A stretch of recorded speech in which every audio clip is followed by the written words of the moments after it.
For lunch today, we decided to go to Los Dos Potrillos. When I retired, I received a gift card from my friends in the math department, so that was our incentive to try it out. I got a chimichanga, Alex got the carnitas, and Melissa got carne y su jugo. For dessert, we got flan, and we've learned that one flan is not enough for us as a family, so of course we got two.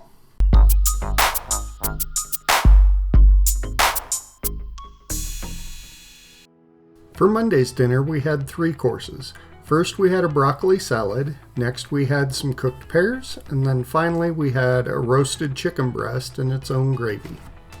I read A Fragile Enchantment by Allison Saft.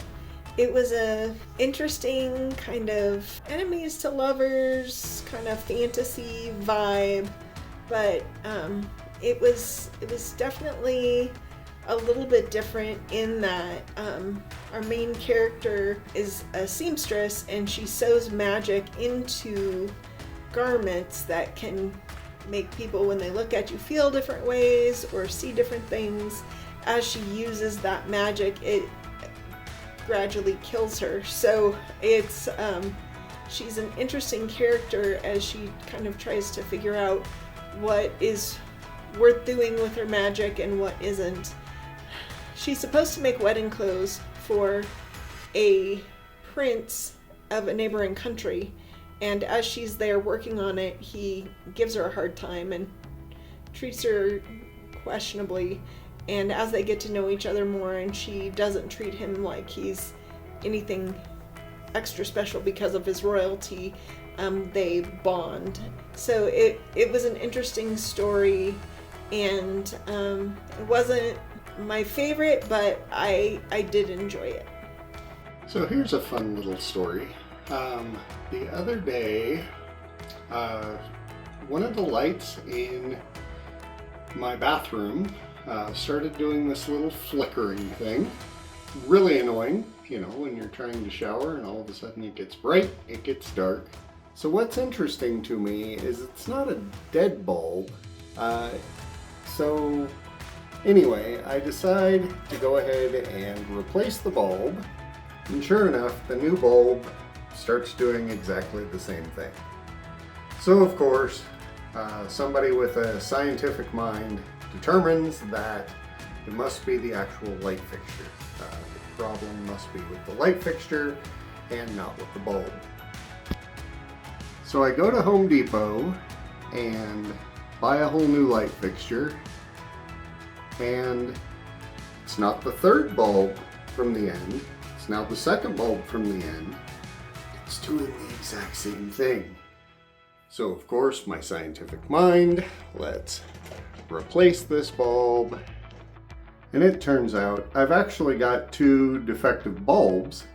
If I take this bulb out and put a known good bulb in its place, voila, no problem.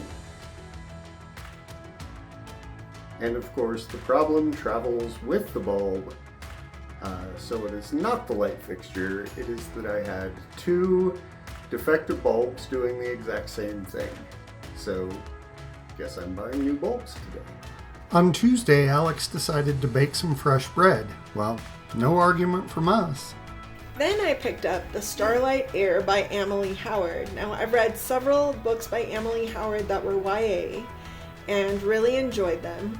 This was different in 2 ways. It was an adult fantasy as opposed to the YA historicals that I've read by her.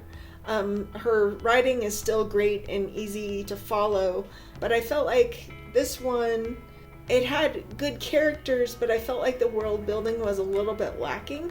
And so I felt like the whole time I was dealing with maybe some of the same feelings the main character was, not really understanding why things were happening the way they were.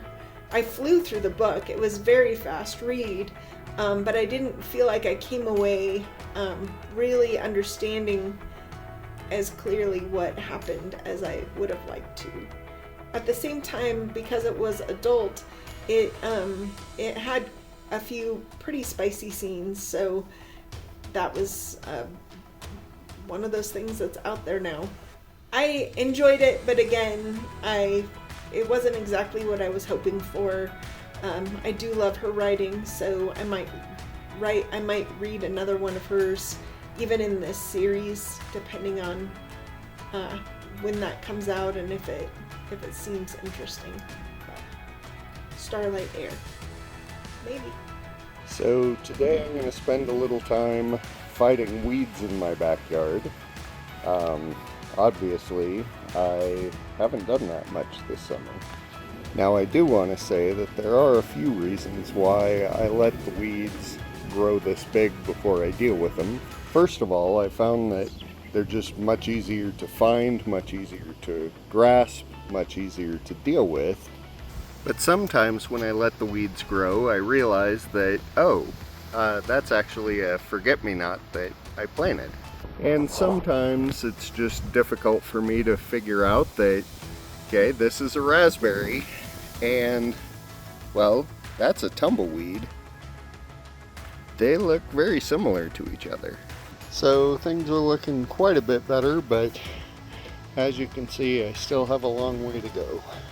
While I'm out here talking about my yard, I can show you that my tree is doing really well.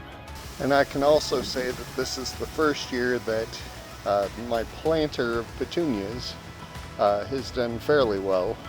Still dried out on the top and on the bottom on this side, but the rest of the planter is actually looking rather nice. And also my hanging pots have survived July this year.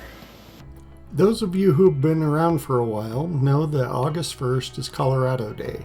We joined the Union August 1st, 1876, which is why we're called the Centennial State. We had Qdoba for lunch because it's a Colorado-born restaurant. Then we went with Alex to the Garden of the Gods and walked around for a little bit. In case you didn't know, near the Siamese twin spires, there's a really nice natural frame of Pikes Peak. Taking video, we never quite looked at the camera at the same time, but we did pose for a picture. Happy Colorado Day again. Rocks. Rocks. Eventually, since we were in Colorado Springs, we were able to meet up with Trina. Rudy's isn't very Colorado-y, but we made an exception because, well, it's really good. To end our Colorado Day, Melissa made us a peach pie with peaches grown in Palasade, Colorado. I'm glad Colorado Day was on Friday because Saturday would not have been such a nice day to be outside.